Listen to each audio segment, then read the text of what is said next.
Hey guys, Oscar here for notagrouch.com, and I'm making a quick video for you today to show you some of the YouTube settings when you upload a new video. I'm gonna walk through some of these fairly quickly just to show you the possibilities and some of the settings and how to use them.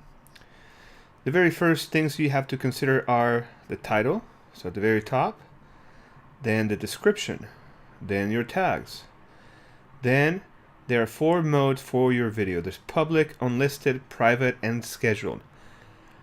Public means anybody can see them, and according to searches and the algorithms from YouTube, it will be shown to other people. Unlisted means that it's a publicly available video, but it doesn't go into searches or recommended features by YouTube. So you have to share the link with those people that you want them to watch. Private means only you can see it and people that you have explicitly given access to via email. Schedule means it's going to go into public mode when you set the date and time to be scheduled for. Before you make a video public, for example, this one is uploading, I'm going to schedule this for tomorrow because that's when I want it to go live. So Monday, and I'm going to set 9:30 a.m. And notice how the playlist option gets grayed out. So you think that you can no longer add the video to a playlist. If you go back to private, add it to playlist first, whatever playlist you have here, add your video to the playlist, and then you can schedule the video. Once you schedule it, you can add your message, and when it gets published according to your date, it will be added to the playlist as well. The custom thumbnail, it's a very useful feature to highlight your video and make it more discoverable. The thumbnail is, of course, if you go into YouTube and you look at other people's videos, you'll see that some of the most popular ones have a customized thumbnail. For example, this right here, that is not part of the video. It's just a custom thumbnail. This one right here, all of these thumbnails right here, when you see a well-crafted image, those are crafted thumbnails. You can use those with, you can make those with Photoshop or PicMonkey or Pixar or whatever app you want to use. And right here, if you just mouse over it, it tells you exactly what size it should be and what format they should be in. So there's the size. It should be 1280 by 720. And then you can read more into the community guidelines to read more information. Okay, so this is the very basic info tab right here. Let's go into translations. Most people do not use translations.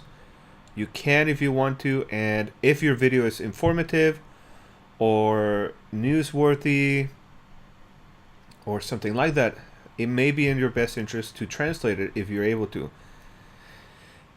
Translating applies to only the title and the description. So you could do that, and then you can also try the purchasing a professional translation, and then you could fine-tune it. Monetization. This is where you turn the ads on in your video. If you don't have this available, it means that you haven't been approved or you haven't applied to have a monetized channel. To be monetized, you need to have an AdSense account and you need to apply for the rights to monetize your content. We're not going to cover that in this video, but once you turn this on, when you upload a video, you have this type of ads right here. Overlay, sponsor cards, and skippable video ads. You don't get to control which ads show up on your video. You just get to control what type of ads show up. You can put right here, if you want to make more money from your videos and you're comfortable with people not leaving your video. So for example, if they go to a video and they see an ad and you know they're going to watch your video no matter what, you may want to turn this off once in a while. Skippable video ads. That means that they cannot click on the skip video button. So you're guaranteed to make more money with those videos. The downside to that is that some people will not put up with videos that have the ability to skip the ad removed. So it's a bit of a gamble that you take if you don't know your statistics. And then advanced settings is, this could be subject to a half an hour video or longer, but quickly we're going to go through this. Allow comments. Generally you want this to be checked, so you want to allow comments to be posted, and show all comments.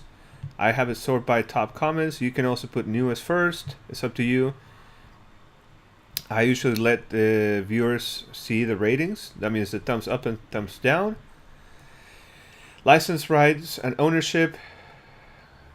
Normally you want to leave it as a YouTube standard license. If you wanted to share your work with other people and let them use it, you could change that to Creative Commons. Syndication means, where is your video going to show? If you're going to monetize your video and that is one of your purposes with your YouTube channel, you may want to turn on the option where it says monetize platforms only.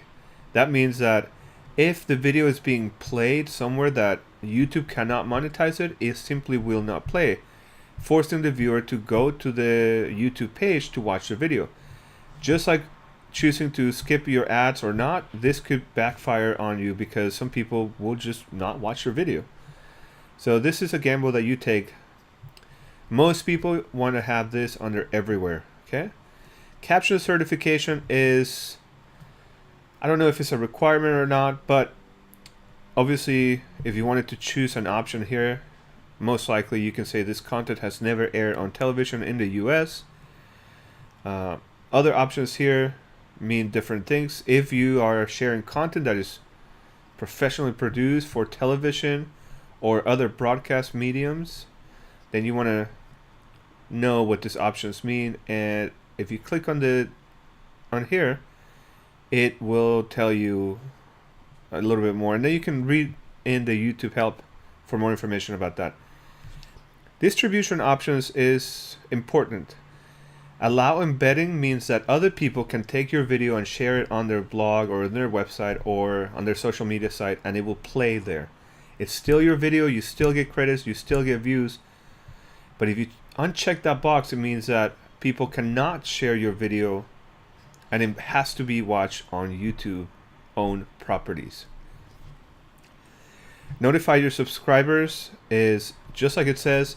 When you hit publish on that button and when you say that, you know, you schedule your video or you publish right now, if you have subscribers, this is what's going to let them know that there's a new video posted. If you don't check this box, they will not know about your new video unless they go and visit your channel. I recommend that you leave that checked on. Age restrictions means if this is questionable, you should mark it as age restricted. This will prevent somebody from watching the video finding out that it has age restricted content, and then they flag your video, which could go, you know, make a negative strike for yourself. So if you know there's some borderline adult content, and go through the settings and the information and the community guidelines to learn a little bit more. I'm by no means an expert on this, but if you know it should be age restricted, what I understand is that the best thing is for you to restrict it early on. Category can be one of the trickiest things to do because you may feel like it belongs in one category, but it really belongs in another one. For myself, most of my videos go under people and blogs, and that's where I put them in, unless they're a tutorial, and then I put them under education. You have to determine what type of videos you produce and put it into the right location. If your video is related to a location, it's good to put a location on this because this ties into third-party apps and even Google Maps and other related Google properties that show videos in the context of that location. So if you're doing like a city walkthrough or an event that was related to a location, a restaurant, those kind of things, put the location in here, and it gets really, really specific. If you want, you can put in the address of the video that you took if you want, and that helps your video get more views in that context. Of course, the language should be English unless you have another language that you're doing videos in. Community contributions. This allows other people to submit subtitles and closed captioning that will make your video better. I recommend that you allow it. For the most part, if you're starting out, most people won't contribute anyway. But if you check it, you have an opportunity for other people to contribute and maybe add them as contributors to your credits later on. Recording date. You can put a recording date in there. I'm not sure what that affects as far as your viewership and channel subscriptions and all that. I hardly ever put a recording date on there unless it's time sensitive. You can choose to make your video statistics hidden, and this is where you would check that. I think that you should just leave it out there. It's fine to leave them up there. If you are shooting on 3D cameras, then this is where you check that. And I just discovered content declaration. This bottom part here, I used to think that you could get in trouble for doing that, and that may still be the case, so I'm not entirely sure. But from what I understand, this actually helps you not show your video on the YouTube Kids app and in other sensitive areas where advertising may not be allowed or discouraged. Okay. You can now, with the addition of end cards and the new annotation system that they're working on, you can have a disclaimer come up in the video saying this has a paid placement, which may or may not play into the legality of your video. So this is pretty much the walkthrough of the basic settings that you can do with your YouTube video as you upload it. There are a lot of details to each of the settings that I went over, but in general, these are how the settings work. Thanks for watching, guys. If you have any questions, please leave them down below in the comments, and I will talk to you tomorrow. Have a good one. Bye.